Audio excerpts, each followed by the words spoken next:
In calm summer weather, the Channel crossings keep on coming. Pictures like these taken in Dover at the weekend have ramped up pressure on a government that spent months making promises like this. A border security command to smash the criminal smuggling gangs. Hard graft and not gimmicks. Labour was quick to ditch the Conservatives' controversial Rwanda policy, but confirmed today they will press ahead with the previous government's plan to reopen 2 detention centres in Oxfordshire and in Hampshire and increase their capacity. The Home Office is also hiring 100 investigations officers to target smuggling gangs. It's really important that we see enforcement. And that's why we're increasing as well over the next 6 months a surge in returns, because it's really important that those who have no right to stay are also removed from our country. More than 14,000 people could be deported by the end of the year as the government aims to achieve the fastest removal rate for 5 years. But the scale of the challenge facing them is significant. There were 746 Channel crossings last week alone, 5,827 since Labour won the election in July, and around 19,400 crossings already this year. The Conservatives failed to stop the boats, but think Labour now lacks ambition. The fact is their aspirations are too low, their energy is too low.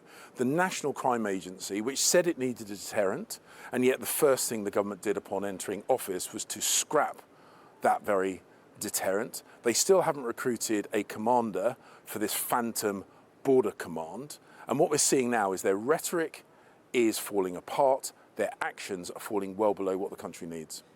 But some see the government's plan to hold even more people in detention as a disappointing step away from a fairer immigration system.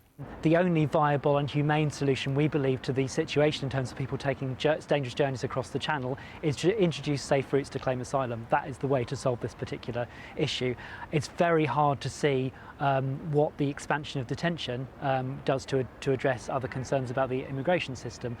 Immigration detention is dehumanising. It's hugely damaging to people's mental and physical health. It's hugely ineffective and very expensive for the taxpayer. They don't have a clue what it's like, and people are killing themselves in here. This man, who wished to remain anonymous, is currently being held in a detention centre in England. People are hurting themselves, cutting themselves, starving themselves, not eating at all. They're scared to go back to wherever they came from, wherever they're running from, It's just the mental side of it, of not knowing how long more you're not allowed to work, how long more. Your life is going to be wasted, You're just stuck. The Home Office says it takes the welfare and safety of people in their care very seriously, and it is vital that detention and removals are carried out with dignity and respect. After a difficult summer, immigration will continue to be one of the most delicate issues facing a new government as MPs return here demanding more details. Well, earlier I spoke to Tony Smith, a former Director General of the UK Border Force and Head of Border Control, who's now a global border security consultant. And I began by asking him if this government made a mistake by getting rid of the Rwanda plan. I think that the Rwanda plan was a very bold move by the previous administration to find an alternative destination where we could remove people to who otherwise would be allowed to stay here permanently. It was an attempt, I think, to ensure that people who were thinking of crossing the Channel would be deterred. That was a very bold move, I think, by the previous administration. Of course, we'll never know now. So do you think this government should be bolder than it currently is? It's talking about this new command structure. It's got reopening these 2 immigration centres, which is exactly immigration detention centres, which is exactly what the last government was doing. Do they need to do more, do you think? Well, I think they're indicating that they are interested in immigration enforcement. They've said they're going to provide additional detention accommodation. In my view, that is essential to raise removal figures. They've set a target for additional removals, and they've said that they're going to invest more in National Crime Agency resources to try and investigate cases against the smuggling gangs. And one of these plans then is to reopen these 2 immigration detention removal centres. One of them, Campsfield, was open when you were head of border control in the 2000s, and there were riots, escapes, complaints about conditions there. Do you remember at the time thinking it was a bit of a dicey policy? Well, I think if you're going to talk about immigration detention, we need to talk about the Shaw report in 2015. In my day, there were 4,000 detention beds available for immigration enforcement. That's now been reduced to about 2,300. By extending Campsfield and Haslar, that will bring it back to about 2,500, but it's still significantly less than we had 10 years ago in the detention estate. And remember now, much of the immigration detention estate is occupied by foreign national prisoners because, of course, the prisons are full. So where we have criminals awaiting removal, deportation, they are also in the detention centres, which are much more secure than before. In fact, some of them are very much like prisons because they are housing criminals. So what other options do you think need to be on the table here? I mean, Keir Starmer, for example, has floated the kind of offshore processing centres that Italy is trying.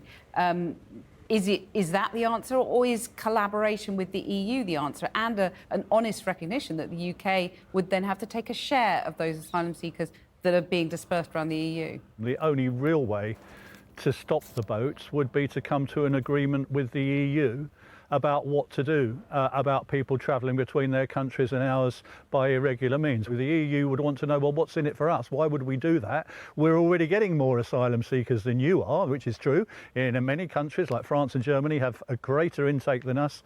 What would be in it? Now, the only way through that would be some kind of negotiation through the new EU Migration Pact, which would say, well, look, why don't we have a burden sharing agreement that you take some asylum seekers that we already have in the EU from Europe, and in return for that we'll accept those that come by irregular means back again. But remember, this is a global problem. It's not just happening on the English Channel. There are people drowning in the Mediterranean. Up on the West African coast, people are drowning.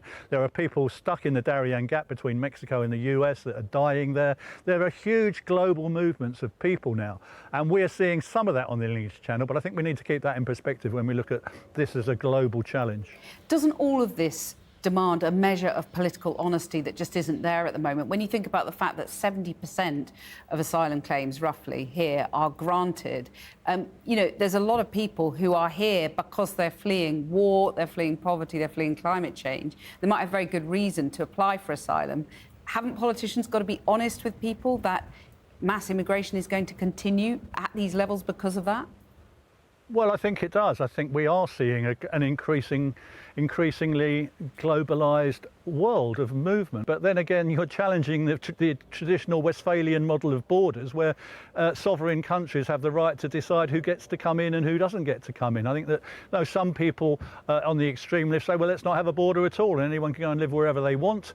Others on the right would want to build a wall around their country so nobody could get in. I think the answer is always somewhere in the middle, and that is where the political dice will actually land in terms of what this government intends to do about how many can come in and from where. Tony Smith, thanks very much for joining us.